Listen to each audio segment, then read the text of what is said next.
ಅಲ್ಲ, ನಿಜವಾಗ್ಲೂ ಅರ್ಥದಲ್ಲಿ ದೊಡ್ಡವರು ಮಕ್ಕಳು.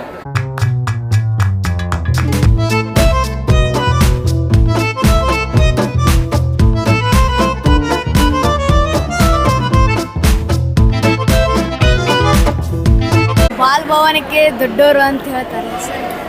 ಮಕ್ಕಳಿಗೋಸ್ಕರ ಏನೆಲ್ಲ ಅನುಭವದ ಮಾತುಗಳು ಅಪಿ ನಾನೇನು ದೊಡ್ಡಿನ ಮಕ್ಕಳು ಮುಂದೆ ಏನಾಗ್ತಾರೆ ಅಂತ ನಾವು ಹೇಳಲಿಕ್ಕಾಗೋದಿಲ್ಲ. ಮುಂದೆ ರಾಷ್ಟ್ರಪತಿ ಆಗ್ಬೋದು, ಪ್ರಧಾನಮಂತ್ರಿ ಆಗ್ಬೋದು, ಅಥವಾ ದೊಡ್ಡ ಅಧಿಕಾರಿ ಆಗ್ಬೋದು. ಹಾಗಾಗಿ ದೊಡ್ಡವರು ನಿಜವಾದ ಅರ್ಥದಲ್ಲಿ ಮಕ್ಕಳು.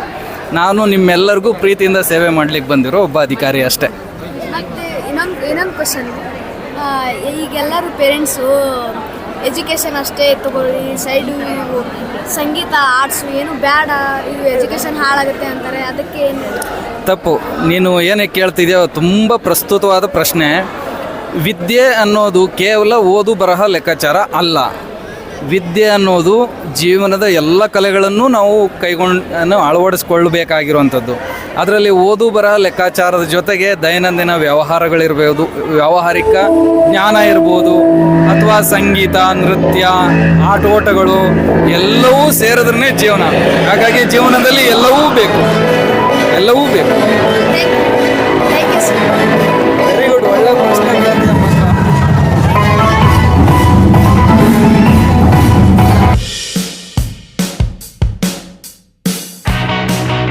ನೋಡಿ, ಸಂಗೀತಕ್ಕೆ ಸತ್ತವನ್ನು ಬದುಕಿಸುವ ಶಕ್ತಿ ಇರ್ತದಂತೆ. ಅದಕ್ಕೆ ನಮ್ಮ ಮಹಿಳಾ ಮತ್ತು ಮಕ್ಕಳ ಅಭಿವೃದ್ಧಿ ಇಲಾಖೆಯ ನಿರ್ದೇಶಕರು ತುಂಬಾ